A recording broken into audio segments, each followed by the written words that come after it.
ہے میں تو وہیں کر دوں ایسی رکھ دو. آپ یہیں رہ کے پریزنٹیشن کلک نہیں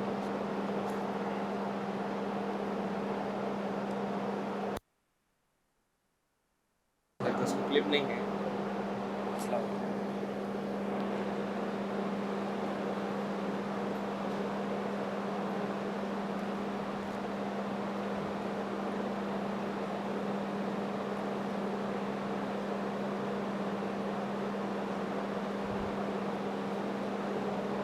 الحمد لله الذي على تتم الصالحات الذي هدانا لهذا وما كنا لنهتدي لولا أن هدانا الله وصلوات الله وتسليماته على مهداة الهدى إمامنا وسيدنا وحبيبنا محمد وعلى آله وأصحابه ومن اتبعهم بإحسان إلى يوم الدين. أما بعد قال الله تعالى في القرآن المجيد أعوذ بالله من الشيطان الرجيم بسم الله الرحمن الرحيم وَاعْبُدْ رَبَّكَ حَتَّى يَأْتِيَكَ الْيَقِينُ. وقال الله تعالى قل إن صلاتي ونسكي ومحياي ومماتي لله رب العالمين لا شريك له وبذلك أمرت وأنا أول المسلمين. صدق اللہ العظیم. عزیز بھائی السلام علیکم ورحمۃ اللہ وبرکاتہ.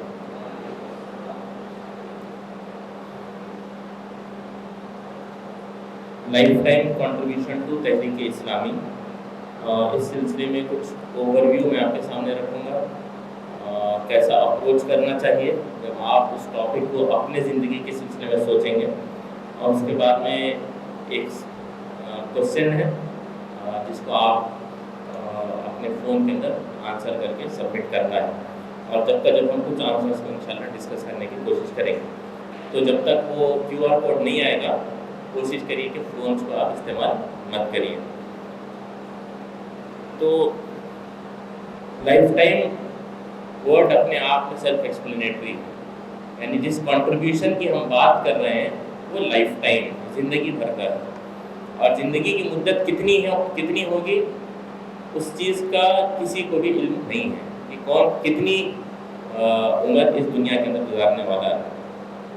مگر اس بات پر ہر کسی کو یقین ہے کہ ایک ایسی گھڑی آئے گی جب انسان کی زندگی ختم ہوگی اور پھر اس کو اس دار فانی سے، اس ادنا سی زندگی سے، اس دنیا سے جانا ہے. اب اس کے بعد کہاں جانا ہے اس کے اوپر کچھ لوگ اس کو جھٹلانے والے بھی ہیں، مگر اس بات کو پھر پروف بھی کیا جا سکتا ہے کہ اس کے بعد میں پھر اللہ ہی سے ملاقات کرنے انسان کو جانا ہے. یہ جو یقین کی گھڑی ہے، جو انڈینائبل ٹروتھ ہے کہ انسان کو مرنا ہے، اللہ تعالیٰ نے فرمایا کہ وَاعْبُدْ رَبَّكَ حَتَّى يَأْتِيَكَ الْيَقِينُ، کہ اپنے رب کی عبادت کرو جب تک کہ وہ یقینی وقت آ جائے. یعنی انسان کا جو الٹیمیٹ پوائنٹ زندگی کا آنے والا ہے، جو یقینی طور پہ آنے والا ہے، اگر وہ مسلم ہو یا غیر مسلم ہو، وہ اس کو ڈینائی نہیں کر سکتا کہ اس کو مرنا ہے. اور اللہ تعالیٰ فرماتا ہے کہ وہ یقینی گھڑی تک انسان کو چاہیے کہ وہ اللہ کی، اس کے رب کی عبادت کرے. تو جب ہم کنٹریبیوشن کی بات کر رہے ہیں تو پھر ہم حتیٰ یاتیہ کے یقین کی بات کر رہے ہیں کہ اس گھڑی تک ہم کو عبادت کرنا ہے جب تک کہ وہ یقینی گھڑی آ پہنچے. یعنی جب تک ہماری آخری سانس اکھڑ نہ جائے، جب تک ہم اس راستے میں کام کرتے رہیں گے، ہم اس کو لائف ٹائم کنٹریبیوشن کہہ رہے ہیں. اس کے ساتھ ساتھ کچھ دن کے اندر پھر عید الاضحیٰ ہم منائیں گے، اور اس موقع پر جس آیت کو ہم پڑھتے ہیں قربانی کرتے وقت، وہ آیت میں اللہ تعالیٰ نے اس بات کا اعلان کرنے کے لیے کہا کہ قُلْ إِنَّ صَلَاتِي وَنُسُكِي، کہہ دو کہ میری نماز، تمام مراسم عبودیت، میری قربانی، وَمَحْيَايَ وَمَمَاتِي، میری تمام زندگی اور زندگی کا اختتام جو موت ہوگی، وہ موت بھی للہ رب العالمین، وہ رب العالمین کے لیے ہوگی. لا شریک لہ، اور اس کے اندر کسی کو بھی حصے دار نہیں بنانا ہے. وَبِذَلِكَ أُمِرْتُ وَأَنَا أَوَّلُ الْمُسْلِمِينَ، اور اسی بات کو مجھے حکم دیا گیا ہے، اور اس بات پر میں سب سے پہلے اپنے آپ کو پیش کر دیتا ہوں. سب سے پہلے کیوں پیش کر دیتا ہوں؟ کیونکہ دوسرے لوگ کیا کر رہے ہیں، کیا انہوں بھی لائف ٹائم کنٹریبیوشن کا سوچیں ہیں؟ کیا وہ بھی اس میدان میں آگے آئے ہیں؟ کیا اس پروگرام کے اندر وہ بھی لوگ جا رہے ہیں کہ ہم بھی ان کے ساتھ میں بس جڑ جائیں؟ یہ سوچنے والا ایٹیٹیوڈ نہیں، بلکہ ایٹیٹیوڈ یہ ہے کہ وَبِذَلِكَ أُمِرْتُ وَأَنَا أَوَّلُ الْمُسْلِمِينَ، مجھے اس بات کا حکم دیا گیا اور اس بات میں اپنے آپ کو پیش کرنے کے لیے میں سب سے پہلے اپنے آپ کو مسلم بناتا ہوں، سب سے پہلے پیش کرتا ہوں۔ کوئی آئے یا نہ آئے، اس لائف ٹائم کنٹریبیوشن کے معاملے میں آگے بڑھ جانا ہے۔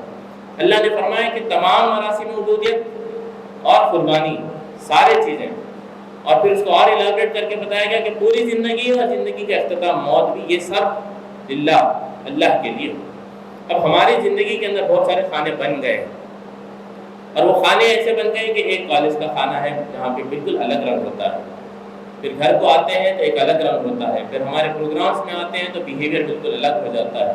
یہ جب زندگی کو کھانوں میں بانٹ دیے ہیں تو پوری زندگی کے اندر کچھ ایسے حصے ہیں جو ہم اپنے لیے جی رہے ہیں، کچھ ایسے حصے ہیں جو گھر والوں کے لیے جی رہے ہیں، کچھ ایسے حصے ہیں جو پیر پریشر میں آ کے اپنے ساتھیوں جیسے دوستوں کو خوش کرنے کے لیے جی رہے ہیں۔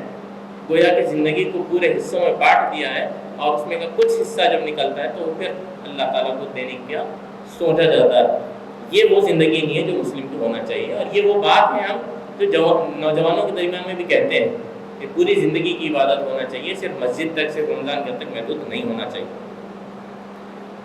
تو یہ دو چیزیں ذہن میں رہنا ضروری ہے جب ہم لائف ٹائم کنٹریبیوشن کی بات کر رہے ہیں۔ ہم جو بات کر رہے ہیں وہ زندگی کا کسی ایک شعبہ یا زندگی کا ایک فیز، ایک پیریڈ یا ایک جیوگرافی میں رہتے وقت کی بات نہیں ہے، بلکہ پوری زندگی کی ہم یہاں پر بات کر رہے ہیں۔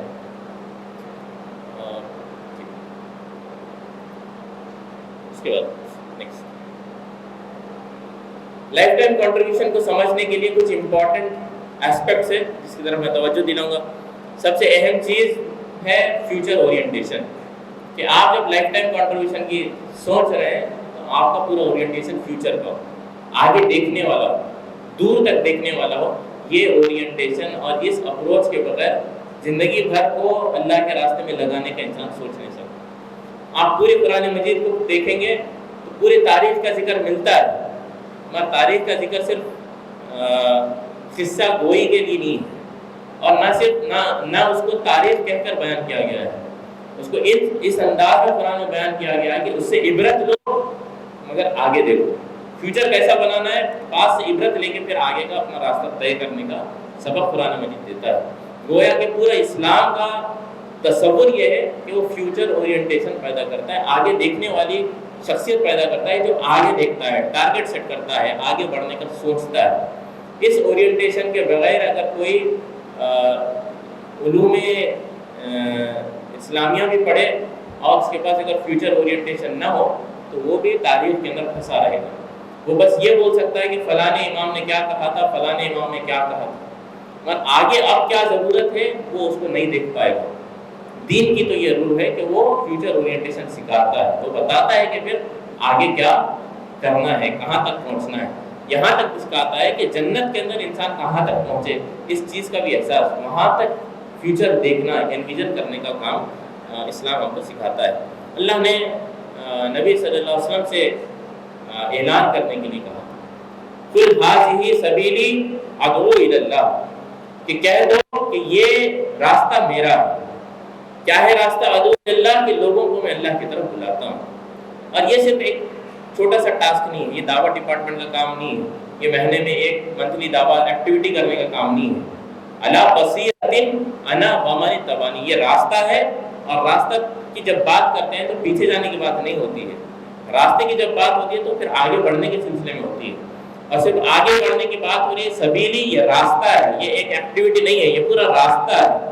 اور اس کے ساتھ ساتھ یہ بتایا گیا کہ اس راستے پہ چلنے کے لیے جس چیز کی ضرورت ہے وہ بصیرت ہے، وہ فیوچر اورینٹیشن ہے، آگے تک دیکھنے کی صلاحیت ہے، آگے کیا ہو سکتا ہے اس کے حساب سے اپنے آپ کو تیار کرنے کا معاملہ ہے، علی بصیرۃ۔ اور یہ راستے پر چلنے کا انداز یہ ہے کہ پورے ہوش مندی کے ساتھ، پورے کانفیڈنس کے ساتھ، پورے بصیرت کے ساتھ، پورے فیوچر اورینٹیشن کے ساتھ اس راستے پر میں چل رہا ہوں۔ اور ایسا نہیں ہے کہ صرف اس قافلے کا امام اس انداز میں چل رہا ہے، وَمَنِ اتَّبَعَنِي، اور میرے ساتھ میری اتباع کرنے والے جو لوگ ہیں ان کا بھی یہ معاملہ ہے۔ یعنی اس قافلے میں جڑے رہنا ہے تو صرف ایک آدمی کا آنکھ والا ہے، باقی کے سب اندھے ہیں، تو وہ قافلہ آگے نہیں بڑھ سکتا۔ ایک آدمی آگے بڑھ سکتا ہے، وہ قافلہ تو ایک سٹیج پہ جانے کے بعد میں بکھرنے کے لیے ہی، اگر اس کے اندر ہر کوئی آنکھ رکھنے والا نہیں ہے۔ اسی لیے فرمایا ان علی بصیرۃ انا ومن اتبعنی، اس راستے پر پوری بصیرت کے ساتھ میں اور میرے ساتھ جتنے لوگ مجھے فالو کرتے ہیں سب کے پاس وہ بصیرت ہے۔ صرف ایک یو پی کے پاس، صرف ایک شخص کے پاس پوری بصیرت کو سمیٹ دیا گیا، اس کے بعد میں سمجھ رہے کہ اب ہمارا کچھ کام دیکھنے کا نہیں ہے، بس انہوں لے کے جائیں گے تو ہم ان کا پہنچا پکڑ کے پیچھے پیچھے جائیں گے۔ یہ تحریک اسلامی کا تو کام ہرگز نہیں ہو سکتا۔ سب سے پہلی چیز آپ کو آگے دیکھنا ہے، فیوچر اورینٹیشن آپ کا ہو۔ کیا دیکھنا ہے آگے کہ آپ کہاں تک پہنچیں گے، آپ کا سماج کہاں تک پہنچے گا، سماج کی کیا ضروریات ہوں گی، اسلام کی کیا ضروریات ہوں گی، یہ سارے چیزیں آگے تک دیکھ کے آگے کی کنٹریبیوشن کے لیے اپنے آپ کو تیار کرنا ہے۔ اگلی سلائڈ۔ جب اس راستے میں ہم آگے بڑھ رہے ہیں، انا ومن اتبعنی میں وہ بات آ گئی، اس کو تھوڑا اور ایلابریٹ کرتے ہوئے کہ اللہ کے رسول نے فرمایا کلکم راعٍ وکلکم مسئول عن رعیتہ، ہر کوئی ذمہ دار ہے اور ہر کسی سے اس کی ذمہ داری کے سلسلے میں پوچھا جائے گا۔ کئی مرتبہ ایسا ہوتا ہے کہ تنظیمی زندگی کے اندر ایک سٹرکچر جب بن جاتا ہے، سوال کرنے کے لیے ایک آدمی مل جاتا ہے اور اسی سے سوال کیا جاتا ہے، اور اس انداز میں احساس کیا جاتا ہے کہ اب جواب انہی کو دینا ہے، ہم آؤ یا نہ آؤ ہمارا حق ہے کہ ہم ان سے سوال پوچھیں گے، اور سوال ہی پوچھتے جاتے ہیں، میں کبھی احساس نہیں ہوتا کہ ہم کو بھی جواب دینا ہے۔ اور جب آپ پوری زندگی کو اس راستے میں لگانے کا طے کر رہے ہیں تو اس بات کا احساس ہونا ضروری ہے کہ ہم سب جواب دیں۔ کلکم راعٍ، ہر کوئی ذمہ دار ہے، وکلکم مسئول عن رعیتہ، اور تم میں سے ہر کسی سے پوچھا جائے گا اس کی ذمہ داری کے سلسلے میں۔ تو یہ احساس ہر کسی کو ہونا چاہیے کہ ہر فرد ذمہ دار ہے، اور ہر فرد جب مل کے کنٹریبیوٹ کریں گے تو وہ سب مل کے ملت کے مقدر کا ستارہ بنیں گے۔ ایک گیلیکسی بننا ہے تو ایک تارہ کہیں ہے اور دوسرا تارہ کہیں دور اپنی آربٹ کے اندر بس گھوم رہا ہے، گیلیکسی ویسی نہیں بنتی۔ گیلیکسی بننے کے لیے اسٹار کا ایک کانسٹلیشن بننا پڑتا ہے، کانسٹلیشنز کے پھر پورے کانسٹلیشنز ایک ساتھ آنے پڑتے ہیں جب جا کے گیلیکسی بنتی ہے۔ یعنی ہر ستارہ الگ ہے، ہر کسی کا پوٹینشیل الگ ہے، ہر کسی کے پاس جتنا ہیٹ پروڈیوس ہو رہی ہے، لائٹ پروڈیوس ہو رہی ہے، اس سب کی کیفیت بالکل الگ ہے، اور ہر کوئی جمع ہو رہا ہے اپنی پوری پوٹینشیل کو لا کے جمع کر رہے ہیں، تب جا کے وہ ایک پوری انجمن بنتی ہے، وہ ایک گیلیکسی بنتی ہے، اور پھر اس انداز میں سب مل کر کام کرتے ہیں۔ ہر کوئی ذمہ دار ہے اور ہر کسی کو کنٹریبیوشن دینا ہے، اور ہر کوئی اپنے حساب سے پھر کنٹریبیوشن دے گا، مگر ایسا نہیں ہے کہ ہر کوئی اپنا آدھا دل سے کنٹریبیوشن دے رہا ہے، اپنے آپ کو پورا اس میں کھپا دے رہا ہے، اور صرف ایک آدمی نے، سب مل کر اس انداز میں اپنے آپ کو اس راستے میں جب بھلا رہے ہیں تب جا کے وہ گیلیکسی بنتی ہے۔ جب یہ گیلیکسی بنتی ہے تو ایسا نہیں ہے کہ رینڈملی لوگ جمع ہو جاتے ہیں، لوگوں کو سمیٹنا بھی پڑتا ہے، لوگوں کو جمع کرنا پڑتا ہے، آئیڈینٹیفائی کرنا پڑتا ہے کہ اس گیلیکسی میں کہاں پہ جگہ ہونا چاہیے۔ بہت ساری مثالیں ہم کو سیرت میں ملتی ہیں، اور ہم کو سیکھنا چاہیے کہ ہم کس انداز میں لوگوں کو سمجھیں اور لوگوں کو احساس دلائیں کہ اس پوری فلک میں، اس پوری گیلیکسی میں کیا امپورٹنٹ رول ان کو ادا کرنا ہے۔ نبی صلی اللہ علیہ وسلم کے ایک صحابی ثابت بن قیس رضی اللہ عنہ، خطیب رسول کا لقب نے ان کو کچھ لوگوں نے دیا، بہت اچھی تقریر کرتے تھے، ان کی آواز نیچرلی بہت ہائی پچ تھی، بہت زور سے بولتے تھے، یہاں تک کہ سورہ حجرات کی آیتیں نازل ہوئی لا ترفعوا، کہ اپنی آواز کو بلند نہ کرو فوق صوت النبی، نبی کی آواز سے اپنی آواز بلند مت کرو۔ وہ تقریر دینا بند کر دیے، یہاں تک کہ بات کرنا بند کر دیے کہ میری آواز بلند ہے، نبی کی آواز سے بڑی ہو جائیں گی، اور پورے اعمال جتنے ابھی تک کیے تھے وہ سب ضائع ہو جائیں گے، خاموش بیٹھ جاتے ہیں۔ ایسا نہیں ہے کہ ان کا پھر یوٹیلائزیشن نہیں ہوا، پراپر یوٹیلائزیشن ان کا ہوا۔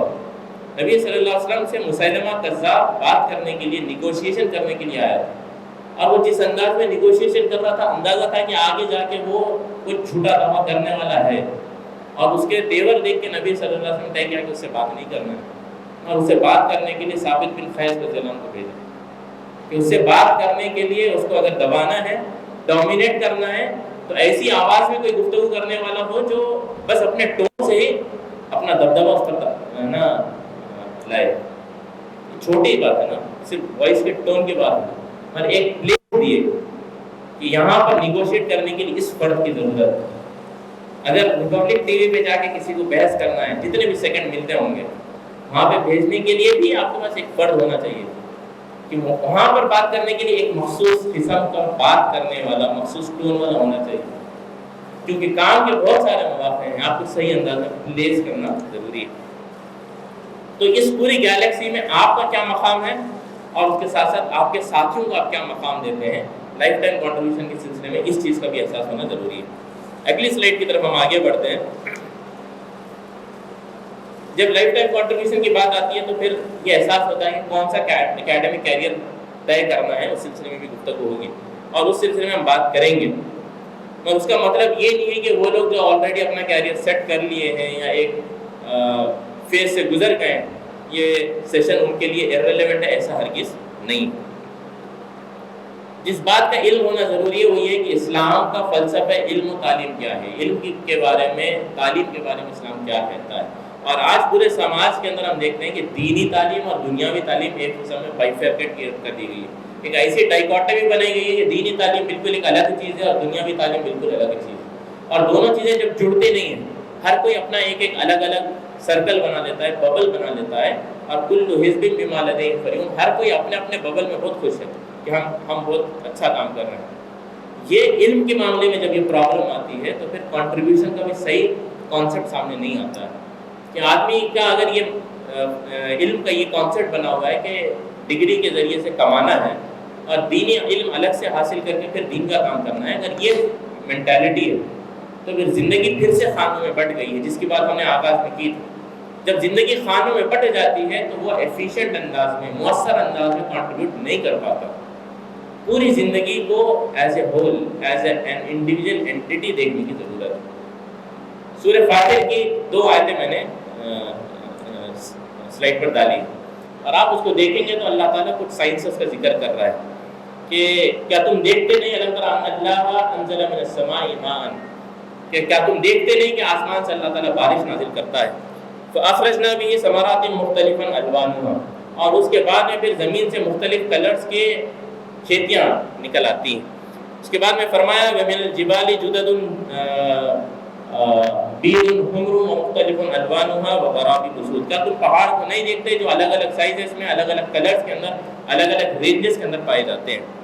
اس کے بعد میں فرمایا ومن الناس والدواب والانعام مختلف الوانها كذلك، اور اسی طریقے سے انسانوں میں بھی اور اس کے ساتھ ساتھ جانوروں میں بھی الگ الگ قسم کے جانور اور الگ الگ کلرز کے اندر تم جانوروں کو دیکھیں گے۔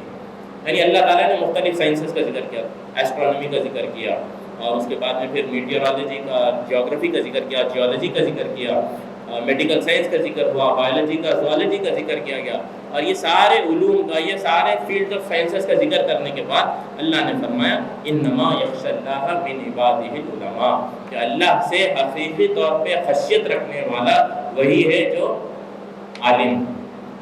کون سے سائنسز کی بات ہو رہی ہے؟ کیا دینی علوم کی بات ہوئی ان آیتوں میں؟ یہاں پر تو یہ مختلف سائنسز کی بات ہوئی جس کو آج ہم دنیاوی علم کہتے ہیں، اور ان سائنسز کا ذکر کرنے کے بعد اللہ نے فرمایا کہ اللہ سے حقیقی طور پہ خشیت رکھنے والے وہی لوگ ہیں جو حقیقت میں علماء ہیں۔ کن فیلڈ میں علماء ہیں؟ کچھ فیلڈ کا ایگزامپل دیا گیا ہے۔ گویا کہ جو دینی اور دنیاوی علم کی بائیفرکیشن ہم نے کی ہے وہ اسلام کے اس کے اندر کوئی حیثیت نہیں ہے۔ یہ بات سکھائی گئی ان آیتوں میں کہ علم کا ایک مقصد ہے، وہی ہے اللہ کو پہچاننا۔ معرفت الہی علم کا ایک مقصد ہے، آبجیکٹیو ہے کہ انسان جو بھی میدان میں ہے اس کو الٹیمیٹلی اس پوائنٹ تک پہنچنا ہے کہ وہ اللہ تعالیٰ کو پہچان لے۔ اور جو بھی فیلڈ میں ہے، کوئی جیولوجی میں ہے، کوئی باٹنی میں ہے، کوئی زوالوجی میں ہے، وہ پڑھتے ہوئے جب وہ اللہ کو پہچان پا رہا ہے تو اس کا مطلب یہ ہے کہ وہ عالم بن گیا، اور ہمارے پاس ایک بالکل ہی الگ تصور بن گیا ہے، جس کی وجہ سے کنٹریبیوشن اپنی زندگی سے، اپنے علم کے کنٹریبیوشن کے سلسلے میں کہیں نہ کہیں ہم اپنے آپ کو بہت پیچھے کر دیتے ہیں۔ کنٹریبیوشن کا تصور بھی ہمارے اندر پیدا نہیں ہوتا ہے۔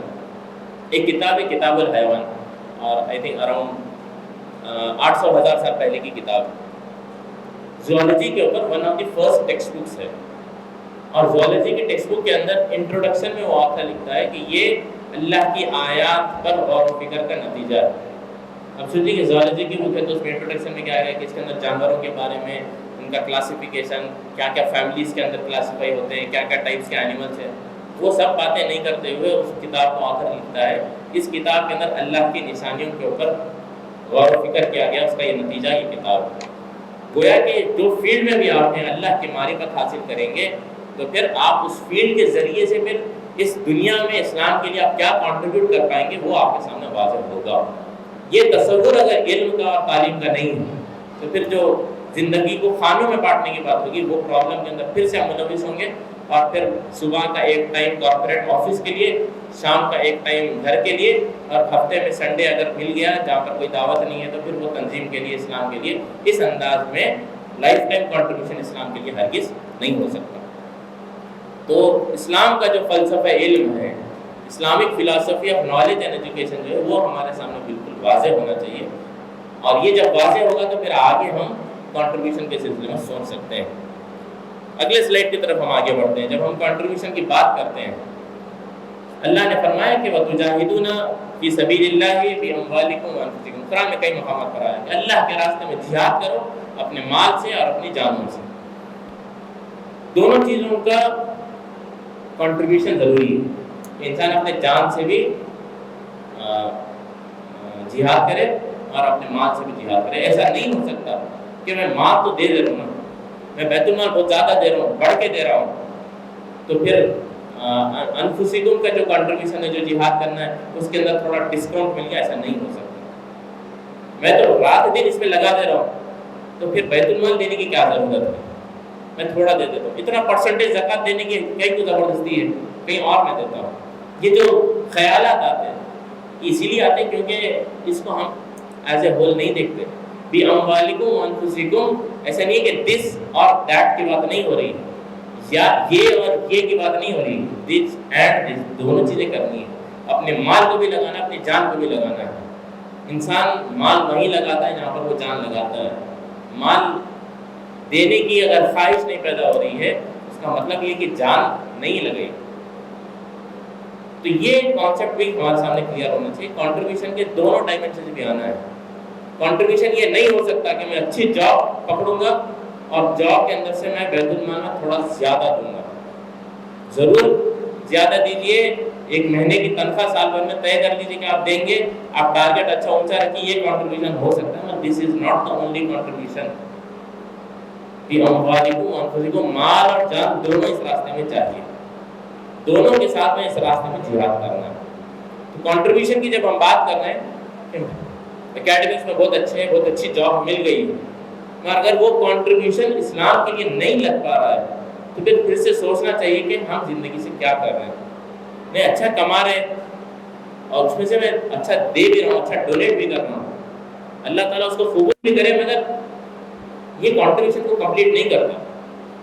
ریکوائرمنٹ جو ہے بھی اموالکم انفسکم، ٹوٹل کنٹریبیوشن ہے۔ انسان کی جو کچھ ہے ان سب کو اللہ کے راستے میں لگانے کی فکر کرے، یہ بھی احساس، ایوری تھنگ ون پوزیسز، اس کو اللہ کے راستے میں لگانے کی فکر کرنی چاہیے۔ اگلی سلائڈ کی طرف آگے بڑھتے ہیں۔ جب یہ معلوم ہو گیا کہ ہر چیز اللہ کے راستے میں کرنا ہے، تو پھر ایک احساس لائف ٹائم کنٹریبیوشن کے لیے جو پیدا ہونا ضروری ہے، جو نظر پیدا ہونا ضروری ہے، وہ نیڈس کا بھی انسان کو علم، یہ ضروریات کیا ہے، اس کی ذاتی ضروریات نہیں، سماج کی کیا ضروریات ہیں، اسلام کی کیا ضروریات ہیں، وہ ضروریات کا علم ہونا اس کی ایک امپورٹنٹ کوالٹی بننا چاہیے۔ ضروریات نہیں معلوم ہے، جج نہیں کر پا رہے ہیں کیا ضرورت بننے والی ہے، کہ کیا حقیقی ضرورت کیا ہے، اس چیز کا اگر احساس نہیں ہوگا تو پھر کنٹریبیوشن بھی ضروری جو کنٹریبیوشن ہوگا وہ چھوٹ جائے گا، اور کچھ دوسرے چیزیں کر کے سمجھیں گے کہ ہم کنٹریبیوٹ کر رہے ہیں۔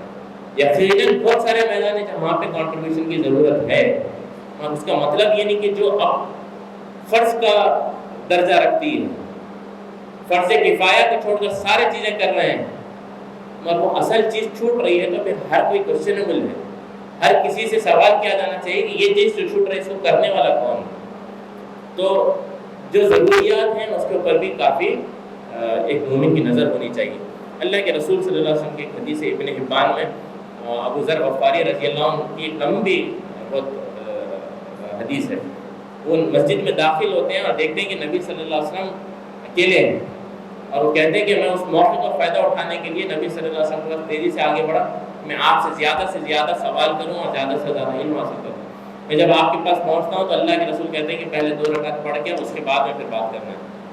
جب وہ تحیۃ المسجد پڑھ کے آتے ہیں تو پھر وہ سوالات کرتے جاتے ہیں، اور ان سوالات کے جواب دیتے ہوئے نبی صلی اللہ علیہ وسلم نے فرمایا وعلی العاقل ان یکون بصیرا بزمانہ، اور عقل مند کے لیے یہ ضروری ہے کہ وہ زمانے کے سلسلے میں بصیرت رکھے، زمانے کے حالات پر اس کی نظر ہو، اس کو معلوم ہو کہ زمانہ کس جگہ چل رہا ہے، زمانہ کے پرابلمس کیا ہیں، چیلنجز کیا ہیں، اس زمانے کی جو بیماری ہے اس کا علاج کیا ہو سکتا ہے، اس چیز کا اس کو احساس ہو۔ یہ عقل مند کی نشانی ہے کہ اس کے پاس بصیرت ہوتی ہے بزمانی ہی، اس کے زمانے کی کیا حالات چل رہے ہیں۔ اس کا مطلب یہ نہیں کہ نیوز پڑھ لیے اور اویئرنیس آ گئی۔ پرابلم آئیڈینٹیفیکیشن نیوز پیپر سے نہیں ہو سکتا، اور آج کے دور میں تو خاص طور سے نہیں ہو سکتا۔ اس کا مطلب یہ کہ آپ سوسائٹی کے جو روٹ پرابلمس ہیں اس کو سمجھ پائیں، یہ پورے سوسائٹی کے اندر جو مسائل ہیں اس کا روٹ کاز کیا ہے۔ جب آپ اس کو سمجھیں گے تو پھر آپ اس کو سسٹمیٹیکلی سالو کرنے کے لیے آگے بڑھ سکتے ہیں۔ بھوک مری ایک بہت بڑا پرابلم ہے، گلوبل ہنگر انڈیکس کے اندر انڈیا گرتے جاتا ہے، معلوم ہے۔ لوگوں کو کھانا نہیں ملا، ہم کھانا پہنچا دیں گے تو پھر ان کی بھوک مر جائے گی۔ اگر یہ سپرفیشل اندازہ ہے تو پھر یہ پرابلم کو سالو نہیں کرتا، بلکہ ایک سروے تو یہ بتاتا ہے کہ لوگ ہنگر کے پرابلمس کو دور کرنے کے لیے جو کھانا تیار کر کے بانٹنے کے پروگرامز بنتے ہیں وہ بھوک مری کے اندر اور اضافہ کرتے ہیں۔ کھانا بٹ رہا ہے اور بھوک مری اور بڑھ رہی ہے، کیونکہ پرابلم کو صحیح انداز میں نہیں سمجھا کہ لوگ آخر میں بھوکے کیوں رہ رہے ہیں۔ صرف جا کے ہفتے میں ایک بار کھانا بانٹ دینے سے بھوک دور ہونے والی ہے، اس وقت کی بھوک دور ہوگی، اور بھوک مری کا پرابلم دور نہیں ہوگا۔ اسی لیے ضروری ہے کہ پرابلم کے کاز تک پہنچنا ہے، اور سپرفیشل کچھ کام کرنے کی بجائے اس روٹ کاز کو ایڈریس کرتے ہوئے ایک لانگ ٹرم سلیوشن دینے والا کنٹریبیوشن کرنے کی ہم سب کو کوشش کرنی چاہیے۔ سورہ انفال کی آیت ہے، اللہ نے فرمایا وَأَعِدُّوا لَهُم مَا اسْتَطَعْتُمْ، اور اپنی استعداد بڑھاؤ، اپنی کیپیسٹی بلڈ کرو، جتنی تم بلڈ کر سکتے ہو اتنی بلڈ کرو۔ اور اس کے بعد میں کچھ کیٹیگریز کا ذکر کیا کہ کون سے میدانوں کے اندر اپنی کیپیسٹی کو بلڈ کرنا ہے، اور اس کے بعد میں فرمایا کہ اس کیپیسٹی کو جب تم بلڈ کر لو تو کچھ ایسے چیلنجز ہیں، ایسے دشمن ہیں جس کا تمہیں علم ہے، اور جس چیلنج کا علم ہے، یہ جو دشمن سامنے ہے اس کو کیسا ڈیل کرنا ہے انسان سیکھ لیتا ہے۔ مگر کچھ ایسے بھی دشمن ہوتے ہیں جس کا ذکر اللہ تعالیٰ آیت میں کرتا ہے وَآخَرِينَ مِن دُونِهِمْ لَا تَعْلَمُونَهُمْ، اور ان دشمنوں میں، ان چیلنجز میں کچھ ایسے بھی ہیں جس کا علم تم نہیں رکھتے، مگر اس کا علم اللہ رکھتا ہے۔ یعنی کچھ ایسے چیلنجز ہیں جو آگے آئیں گے، اور ان آنے والے چیلنجز کے سلسلے میں بھی اپنے آپ کو پھر تیار کرنا، اپنی کیپیسٹی بلڈ کرنے کی ضرورت ہے۔ تو یہ فیوچر اورینٹیشن کی بھی بات ہے، اور اس کے ساتھ ساتھ ضروریات کا احساس ہو، نہ صرف آج کی ضرورت بلکہ آنے والی ضروریات کا بھی احساس ہونا ضروری ہے اگر آپ لائف ٹائم کنٹریبیوشن کے سلسلے میں اپنے آپ کو تیار کرنا چاہتے ہیں۔ اگلی سلائڈ کی طرف آگے بڑھتے ہیں۔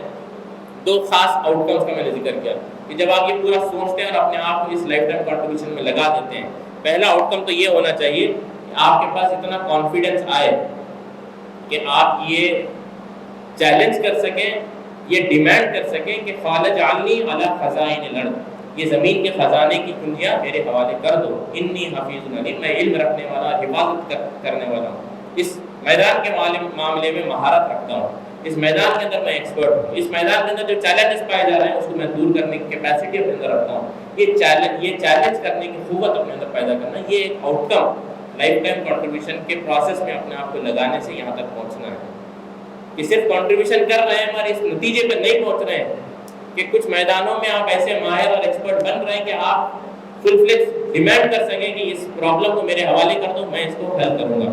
تو یہ ایک آؤٹ کم ایکسپیکٹڈ ہے لائف ٹائم کنٹریبیوشن کے اندر جب اپنے آپ کو آپ لگا دیں گے۔ دوسرا آؤٹ کم یہ ہے کہ ہر فرد جو اس تحریک سے جڑا ہوا ہے، وہ ہر فرد اپنے آپ میں ایک انجمن، اپنے آپ میں ایک تحریک بن جائے۔ یہ جو تحریک شروع ہوئی تھی اور آغاز کی تحریکوں میں سے ایک اولو العزم پیغمبر کا اللہ ذکر کرتا ہے اور کہتا ہے کہ ان ابراہیم کان امہ، ابراہیم در حقیقت اپنے آپ میں ایک امت تھا، ایک فرد، مگر اتنا کام اس ایک فرد نے کیا، اتنا پوٹینشیل اس ایک فرد میں تھا کہ وہ پوری امت کے برابر کام کرتا۔ وہ جو ایمان تھا، وہ جو توکل تھا، وہ جو صبر تھا، آپ اس کا اندازہ آج کی پوری امت سے لگائیے اور آپ سوچئے کہ وہ ایک فرد جتنا کام کر رہا تھا اور آج ہم سب مل کے کتنا کام کر رہے ہیں۔ اللہ نے فرمایا کہ ان ابراہیم کان امہ، ابراہیم در حقیقت اپنے آپ میں ایک امت تھا، وہ ایک لیڈر تھے جس کے اطراف میں لوگ جمع ہو رہے تھے. صرف لیڈر نہیں بلکہ اپنے آپ میں ایک انجمن بھی تھی. بہت سارے ایسنی کیپیسٹیز اور پوٹینشیلز اپنے پاس رکھتے کہ کسی پہ ڈیپینڈنٹ نہیں تھے، کہ اگر کسی کو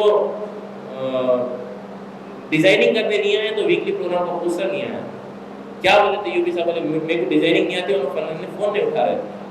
جب اتنا ڈیپینڈنٹ ہو جاتے ہیں آرگنائزیشن کے اندر ڈیپینڈ ہونا چاہیے، ایک دوسرے کو مل کے ساتھ کام کرنا چاہیے. اور اس کا مطلب ہرگز یہ نہیں ہے کہ اگر آپ کو اٹھا کے مارکس کے اوپر رکھ دیا جائے کہ وہاں پہ دین کا کام کرو. آپ یہ نہیں بول سکتے کہ نہیں میرا تو میدان صرف یہ ہے، اس میدان میں کچھ کام ہے تو میں کروں گا.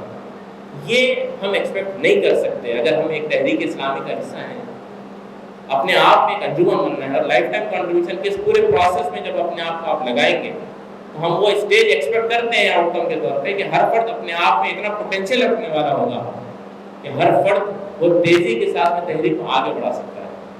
وہ اپنے آپ میں اتنا کنٹریبیوٹ کرے گا کہ پھر آپ ایفیشینسی اتنی بڑھے گی کہ کم وقت کے اندر زیادہ چیزیں آپ حاصل کر پائیں گے. آگے بڑھتے ہیں. 3 چیزیں ہیں. کنٹریبیوشن کس بنیاد پہ ہوتے ہیں اور اس کے بعد میں کیا قسم کے کنٹریبیوشن ہوتے ہیں، اور کنٹریبیوشن جب کی بات ہم کر رہے ہیں تو کس آؤٹ پٹ والے کنٹریبیوشن ہوں اس سلسلے میں بات کریں گے. کنٹریبیوشنس کے دو براڈلی اگر ہم ڈیوائڈ کریں تو کچھ ایسے کنٹریبیوشن ہیں جو اکیڈمک کے اوپر بیسڈ ہیں، کچھ ایسے کنٹریبیوشن ہیں جو اسکلس اور ٹیلنٹس کے اوپر بیسڈ ہیں. کچھ ایسے ٹیلنٹس ہیں جس کی ڈگری ہونا ضروری نہیں ہے اور وہ ایک ٹیلنٹ ہے اپنے آپ میں. تفریح دینا کے سلسلے میں آپ کو کوئی ڈگری نہیں ملتی ہے مگر آپ کی وہ اسکل ہے اور ٹیلنٹ ہے، آپ اس کو پھر کنٹریبیوشن میں لگائیں گے. اکیڈمکس ہیں یعنی آپ کا پورا 15 سال 20 سال جو پورا لگاتے ہیں تعلیم کے پروسیس میں، اور وہ پورے 20 سال لگانے کے بعد میں اگر ایسا ہو رہا ہے کہ یہ 20 سال سے تو کنٹریبیوشن کچھ بھی نہیں ہو رہا ہے اور ایچ آر ٹی کی ایک ورکشاپ سے کنٹریبیوشن ہو رہا ہے، تو پھر ہم کنٹریبیوشن سیریسلی کتنا کر رہے ہیں اس سلسلے میں ہم کو سوچنا چاہیے. تو براڈلی 2 چیزوں کے کنٹریبیوشن ہوتے ہیں کہ انسان جس اکیڈمک فیلڈ میں ہے، جو اکیڈمک بیک گراؤنڈ میں اس کے اندر وہ کنٹریبیوٹ کرتا ہے، اور اس کے ساتھ ساتھ اس کے پاس جو اسکلس اور ٹیلنٹس ہیں. اس کا مطلب ہر چیز یہ نہیں ہے کہ دس اور دیٹ کی پھر سے بات نہیں ہو رہی ہے، دونوں بھی چیزیں ساتھ ساتھ ہونے کی ہیں. اب اس میں آپ بولیے کہ کون سا ایسا کنٹریبیوشن ہے جو انسان لائف ٹائم کر سکتا ہے. جی زور سے. اسکلس اینڈ ٹیلنٹ ہوتے ہیں، ٹھیک ہے. اور دونوں بھی گڈ، دونوں بھی لائف ٹائم ہو سکتے ہیں اور ڈیپینڈ کرتا ہے کہ آپ کون سی چیز کو کیسا چوز کر رہے ہیں اور اس میں اپنے آپ کو کیسا ڈیولپ کر رہے ہیں. ایک ٹائم تھا جب ایک پرٹیکولر سافٹ ویئر استعمال کرنا اس وقت کے اندر ٹیلنٹ مانا جاتا تھا. آج وہ ٹیلنٹ اس سافٹ ویئر پہ نہیں ہے، دوسرا سافٹ ویئر آ گیا اور آپ صرف اپنے آپ کو اسی زمانے میں رکھے ہیں، ڈیولپ نہیں ہوئے تو پھر آپ لائف ٹائم کنٹریبیوشن نہیں کر سکتے. تو آپ جو بھی چیز کو سلیکٹ کر رہے ہیں اس میں آپ کی کانسٹنٹ گروتھ ہو رہی ہے یا نہیں ہو رہی ہے، کیا آپ اپ ٹو ڈیٹ ہیں یا نہیں ہیں، کیا آپ اپنے آپ کو سکھا رہے ہیں، کیا آپ اپنے آپ کو آگے بڑھا رہے ہیں، یہ چیز میٹر کرتی ہے. آپ جو بھی چیزیں لے لیں مگر اس کے اندر اگر آپ آگے نہیں بڑھ رہے ہیں تو بہت جلدی آپ ارریلیونٹ ہو جائیں گے. اور آج کے اس دور میں جو بہت تیزی کے ساتھ میں زمانہ آگے بڑھ رہا ہے، اس دور میں اگر آپ اس رفتار کے ساتھ میچ نہیں کریں گے تو آپ بہت جلدی ارریلیونٹ ہو جائیں گے. آپ اپنے ببل میں سمجھ سکتے ہیں کہ ہم تو کچھ کام کر رہے ہیں، مگر باہر نکل کے آپ دنیا کو دیکھیں گے تو اندازہ ہوگا کہ دنیا کہاں سے کہاں چلے گی اور ہم ابھی تک کہاں پہ ہیں. تو آپ کو جو بھی چیز جس بھی بنیاد پہ آپ کنٹریبیوشن اپنا طے کر رہے ہیں اس چیز کا احساس ہونا چاہیے کہ اس سلسلے میں آپ کو آگے بڑھنا ہے. جب ہم اکیڈمکس پہ کنٹریبیوشن کی بات کرتے ہیں تو اس کا مطلب یہ نہیں ہے کہ ایک ڈگری مل گئی ہے اور اس ڈگری کے اندر کیا بولے تو یونیورسٹی کے اندر ایک مسلم نام بھی آ گیا ہے کہ اس میدان میں ایک مسلم سائنٹسٹ بھی ہے. ہم اس کنٹریبیوشن کی بات نہیں کر رہے ہیں. اکیڈمک کنٹریبیوشن کی بات یہ ہوتی ہے کہ اس میدان کے اندر آپ ایکسپرٹ ہیں، اس میدان کے اندر آپ ماہر بن گئے ہیں. اور آگے اس سلسلے میں پھر اور تھوڑا ملاوٹ کر کے بات کریں گے. اسکلز اور ٹیلنٹس کے سلسلے میں یہ بات بھی ضروری ہے کہ اس چیز کا احساس ہو کہ وقت کی کیا ضروریات ہے، کون سا ٹیلنٹ ڈیمانڈ کرتا ہے. اور ایسا نہیں کہ ہر کوئی صرف ایک ٹیلنٹ کی طرف آگے بڑھ رہا ہے، کیا پورے ٹیلنٹس ایک ساتھ مل کے ایک نیا پوٹینشیل بن پا رہا ہے یا نہیں بن پا رہا ہے، اس چیز کا بھی احساس ہونا چاہیے. آگے بڑھتے ہیں کہ کیا ٹائپ کے کنٹریبیوشنس ہوتے ہیں. اگین پھر سے ایک اکیڈمک ٹائپ آف کنٹریبیوشن، ایک executive type of contribution. Academic contribution کے معنی یہ ہے کہ آپ ایک میدان کے اندر ڈگری حاصل کیے ہیں، تو اس میدان میں آپ کا کنٹریبیوشن صرف یہ نہیں ہے کہ آپ بہت اچھے انجینئر بن گئے ہیں، یا بہت اچھے سائنٹسٹ بن گئے ہیں، یا بہت اچھے ڈینٹسٹ بن گئے ہیں، یا بہت اچھے سی اے بن گئے ہیں. یہ ایکسپرٹیز تو اس فیلڈ کے اندر ریکوائرڈ ہے ہی، اور اس سے آگے بڑھتے ہوئے نالج پروڈکشن کا کام ہے جو ہم یہاں پہ ایکسپیکٹ کر رہے ہیں. کہ اسلام ایک مخصوص ورلڈ ویو دیتا ہے، دنیا کو دیکھنے کا ایک نظریہ اسلام دیتا ہے. اور آج جتنے بھی سائنسز پائے جاتے ہیں وہ ایک بالکل مختلف ورلڈ ویو کے ساتھ میں بنے ہیں کہ لیبر کو کیسا تیار کیا جائے اور پھر کس انداز میں ان کو کمپنی کے اندر کام کرایا جائے. ٹائی اور کوٹ لگا کر ہوتے ہیں، اور پھر مائنڈ سیٹ تو وہی ہے کہ انڈسٹری کے لیے لیبر کیسا ملے. اور یہ جو پورا ورلڈ ویو بنا ہے، ایک پورا کیپٹلسٹ اور سیکولر سسٹم کا ایک ورلڈ ویو کے اوپر یہ پورا انسٹیٹیوشن بنا ہے. اور اس کو اگر چیلنج آپ کو کرنا ہے تو اسلام ایک ورلڈ ویو دیتا ہے. آپ ایک فیلڈ کے اندر آگے اتنا بڑھ گئے ہیں کہ آپ خود اس فیلڈ کے ایسے ایکسپرٹ ہیں کہ آپ اس کو چیلنج کر رہے ہیں، آپ اس کو ری رائٹ کر رہے ہیں، آپ پھر سے نئے انداز میں لکھ رہے ہیں کہ یہ میدان کیسا ہونا چاہیے. اسلام کا اس میں کیا مقصد ہے؟ اسلام اگر میٹیورولوجی پڑھاتا ہے یا جیولوجی پڑھاتا ہے تو اسلام کیا مقاصد طے کرتا ہے، اس کے ذریعے سے اسلام کیا چاہتا ہے، کس انداز میں اس کو پڑھایا جائے کہ وہ فیلڈ انسانیت کے لیے نفع بخش بنے. اس انداز میں اس میدان کو پھر سے ریڈیفائن کرنے کا کام دراصل اکیڈمک کنٹریبیوشن ہے. اس کی اہمیت کیا ہے؟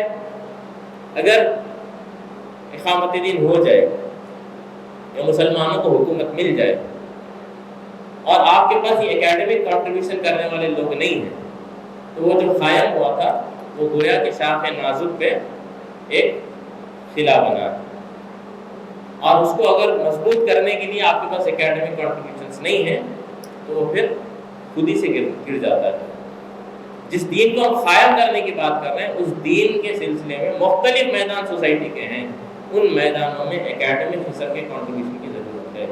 کہ میڈیکل سائنس کو اسلام کس انداز میں پڑھانا چاہتا ہے، کیا ورلڈ ویو کے ساتھ میں اسلام میڈیکل سائنس کے مقاصد طے کرتا ہے، اس انداز میں سوچنا، اس لیول پہ جا کے پھر کنٹریبیوٹ کرنا، یہ ایک الٹیمیٹ کنٹریبیوشن ہے جو اکیڈمک ٹائپ آف کنٹریبیوشن سے ایکسپیکٹ کرتے ہیں.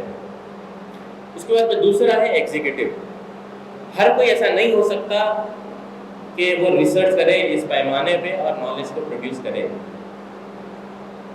کچھ ایسے ہوتے ہیں جو ایگزیکیوٹ کرتے ہیں، جو اپنے اس میدان کے اندر ایک اصول مل گیا ہے، ایک مقصد مل گیا ہے، اس لیول پہ اس کو امپلیمنٹ کر کے اس موقع پہ وہاں پہ وہ چینجز لانے کی کوشش کرتے ہیں. یہ بھی بہت اہم کنٹریبیوشن ہے. سڈنلی کوئی چینج اوور نائٹ نہیں ہونے والا ہے، کیونکہ جو کر رہے ہیں کام، نالج پروڈیوس ہو رہا ہے، اس سے فائدہ اٹھائیں گے اور اس کو پھر ایگزیکیوٹ کریں گے. تو کچھ حصہ ہوگا جو نالج کو پروڈیوس کرے گا، اتنا لیول کا تفقع حاصل کرے گا کہ پھر اس کو اپلائی کرنے کے لیے لوگ تیار ہوں گے اور اپنے میدان کے اندر اس کو اپلائی کریں گے. اللہ نے قرآن مجید میں فرمایا کہ ایسا نہیں ہو سکتا کہ ہر کوئی میدان میں نکل گیا. اللہ نے فرمایا کہ کچھ لوگوں کو ہونا چاہیے، جن کو رکنا چاہیے اور تفقہ فی الدین حاصل کرنا چاہیے. تفقہ فی الدین کیا ہے؟ کہ دین کی اتنی سمجھ ان کو ہو کہ میڈیکل سائنس کو وہ اسلامک ورلڈ ویو کے ساتھ لیڈ کرنے والے بنے. تفقہ فی الدین اتنا ہو کہ اسلامک ورلڈ ویو کے ساتھ میں فائنانس کے پورے اس میدان کو وہ ریفارم کرنے والے بن جائیں. تفقہ فی الدین اتنا ہو کہ سوسائٹی کے اندر جتنے سول لاز پائے جاتے ہیں ان سول لاز کو پھر اثر نو لکھنے والے وہ بن جائیں. یہ تفقہ فی الدین. تو کچھ لوگ یہ تفقہ فی الدین میں اتنا آگے بڑھیں گے کہ وہ نالج پروڈیوس کریں گے، اور کچھ لوگ ہوں گے جو اس کو ایکسیکیوٹ کرنے کا کام کریں گے. تو یہ کچھ براڈلی باتیں آپ کے سامنے رکھ رہا ہوں. یہ ٹائپ آف کنٹریبیوشنس ہوتے ہیں کہ آپ کس انداز میں اپنے کنٹریبیوشن کو طے کریں گے، کون سے ڈومین کے اندر آپ اپنے آپ کو پاتے ہیں. جب آپ کنٹریبیوشن کی بات کرتے ہیں تو یہ کچھ امپورٹنٹ پیرامیٹرس ہیں. آپ کا کنٹریبیوشن ایفیشینٹ ہو. ایسا نہیں کہ کنٹریبیوشن کی تو بات ہو رہی ہے مگر واقع میں موومنٹ کچھ آگے نہیں بڑھ رہا ہے. آپ باتیں کر رہے ہیں اور آپ کی جو کوشش ہے وہ اتنی تھوڑی ہے کہ اٹ از ناٹ سگنیفیکینٹ، اس کو کنٹریبیوشن نہیں ہوتا. وہ اپنے آپ میں ایفیشینٹ ہونا چاہیے اور اس کے بعد میں پھر وہ ہائی ییلڈنگ ہونا چاہیے کہ آپ اس سے جو ایکسپیکٹ کر رہے ہیں زیادہ سے زیادہ اس سے ریزلٹس حاصل کرنے والے آپ بنیں گے. اس کے بعد تیسری چیز گریٹ پوٹینشیل. یعنی ایسا نہیں کہ صرف ایک آدمی، بلکہ وہ کام کو اتنا ایمپلیفائی آپ کریں کہ اس کام کے اندر اور بھی زیادہ پوٹینشیلس کو آپ جوڑ سکیں اور پوٹینشیلس کو آپ ایمپلیفائی اور میکسیمائز کر پائیں. اس کے بعد میں پھر چوتھا یہ ہے کہ آپ کا جو کنٹریبیوشن ہوگا وہ آخری سٹیپ نہیں ہے، آپ کا کنٹریبیوشن دروازہ کھولنے والا ہو، آپ کا کنٹریبیوشن ایسا ہو کہ آپ کے کنٹریبیوشن کے بعد میں اور ایسے میدان کھل جائیں جہاں پہ اور لوگوں کو اسلام کے لیے اپنے آپ کو اپنی زندگی کو لگانے کے مواقع ملے۔ اور آخری چیز، آپ جب کنٹریبیوشن کے لیے دیکھ رہے ہیں تو اس کے اندر ایک بیلنس بھی ہونا چاہیے۔ اس کے اندر ایک بیلنس کا مطلب یہ کہ وقت کی جو ضروریات ہیں اس کا صحیح اندازہ ہو۔ آپ تصور کریے کہ پورے یونٹ کے اندر پورے ڈیزائن کرنے والے ہیں پوسٹر، اور کوئی بھی درس دینے والا نہیں ہے، اور ہر کوئی یہ بول رہا ہے کہ نہیں مجھے پوسٹر ڈیزائن کرنا انٹرسٹڈ ہے، میں ڈیزائننگ کے ورک شاپ میں جاتا ہوں، اور درس قرآن کے ورک شاپ میں مثال کے طور پہ کوئی بھی نہیں آ رہا ہے۔ کیا یہ بیلنس ہے؟ دس از ناٹ بیلنس۔ آپ اجتماعیت کو بھی دیکھیں گے، اجتماعیت کی ضروریات کو بھی دیکھیں گے، سماج کو بھی دیکھیں گے۔ اکنامکس میں سب جا رہے ہیں تو اکنامکس میں ہی چلے جا رہے ہیں، اور بہت سارے میدان ہیں جہاں پہ کنٹریبیوشن کی ضرورت ہے۔ اللہ کے رسول صلی اللہ علیہ وسلم کی ایک حدیث ملتی ہے وسط الامام، امام کو بیچ میں رکھو۔ اس کا مطلب یہ کہ صف بھی بیلنس ہونا ضروری ہے، رائٹ سائڈ صف کا بہت افضل ہے۔ اس کا مطلب یہ نہیں کہ سارے لیفٹ سائڈ کے صفوں کو چھوڑ کے سب رائٹ سائڈ ہی ٹھہرتے جانا ہے کہ رائٹ سائڈ افضل ہے۔ اگر آپ مسجد میں جاتے ہیں دکھتا ہے آپ کو کہ رائٹ سائڈ زیادہ لوگ ٹھہر گئے ہیں تو آپ کو چاہیے کہ آپ لیفٹ سائڈ ٹھہریں تاکہ امام بیچ میں رہے، سب بیلنس رہے۔ یہ اجتماعیت آپ کو سکھاتی ہے۔ ہم صرف انٹرسٹ کی بات کر رہے ہیں، میرا انٹرسٹ یہ میں یہ سیکھتا ہوں، آپ کو کبھی اپنے انٹرسٹ کو قربان کرنا پڑتا ہے کنٹریبیوشن کی ضروریات کو دیکھ کر کے۔ یہاں پہ کنٹریبیوشن کی ضرورت ہے، جو میرا انٹرسٹ ہے اس کو سب لوگ کر رہے ہیں تو اس کو میں چھوڑتا ہوں، میں دوسرے انٹرسٹ کو ڈیولپ کرتا ہوں تاکہ فرض کفایہ بھی ادا ہو پائے۔ آگے بڑھتے ہیں۔ یہ ایک سوال ہے، آپ اب اپنا فون استعمال کر سکتے ہیں، کیو آر کوڈ اسکین کریے۔ آفٹر 15 ایئرس کیا ہوگا اس سلسلے میں آپ کو لکھنا ہے، 250 ورڈز کے اندر اپنی بات کو آپ کو مکمل کرنی۔ اس کے بعد کی ایک سلائڈ ہے، ایک منٹ، یہ ایک لنک ہے 16 پرسنالٹیز ٹیسٹ، ایک آن لائن لنک ہے۔ یہ ایک سائیکومیٹرک ٹائپ آف ٹیسٹ ہے، یہ بہت لمبا ہے، اس کو ابھی نہیں کرنا ہے، ٹھیک ہے، اس کا میں بس تعارف رکھ رہا ہوں۔ سائیکومیٹرک ٹیسٹ اپنے آپ میں ہم یہ نہیں بول سکتے کہ وہ گولڈن ٹول ہے کہ وہ صحیح انداز میں اندازہ لگاتا ہے۔ پورے ٹولز کا جب اندازہ لگائے تو یہ بہت قریب دکھا، بہت ایفیشینٹ نظر آیا۔ جب HRD کی ذمہ داری تھی تو فرسٹ ٹائم اس کو استعمال کیے تھے تو اس نے کچھ رزلٹ دیا تھا، اور پھر 2 سال پہلے پھر سے اس کو استعمال کیے تھے تو اس رزلٹ کے اندر چینج آیا تھا، اور وہ پیریڈ کے اندر اپنے آپ میں جو چینج آیا تھا اس ٹیسٹ کے اندر، اس کے رزلٹ کے اندر بھی وہ ریفلیکشن مجھے محسوس ہوا۔ گویا کہ یہ ٹیسٹ جو ہے 16 پرسنالٹیز کا ایفیشینٹ ہے، آپ اس کو ٹرائی کر سکتے ہیں۔ براڈ ایریا ملے گا آپ کو، آپ کے ویکنیسز اسٹرینتھس کا بھی اس کے اندر ذکر ہے، اس کو سامنے رکھ کے پھر آپ اپنا میدان بھی چوز کر سکتے ہیں۔ تو یہ آنسر کریے، اور اس کے ساتھ ساتھ میں اگر کچھ سوالات ہیں تو سوالات بھی کر سکتے ہیں، مگر اس کو آنسر کرنے کے بعد میں ہی سوالات ہم لیں گے۔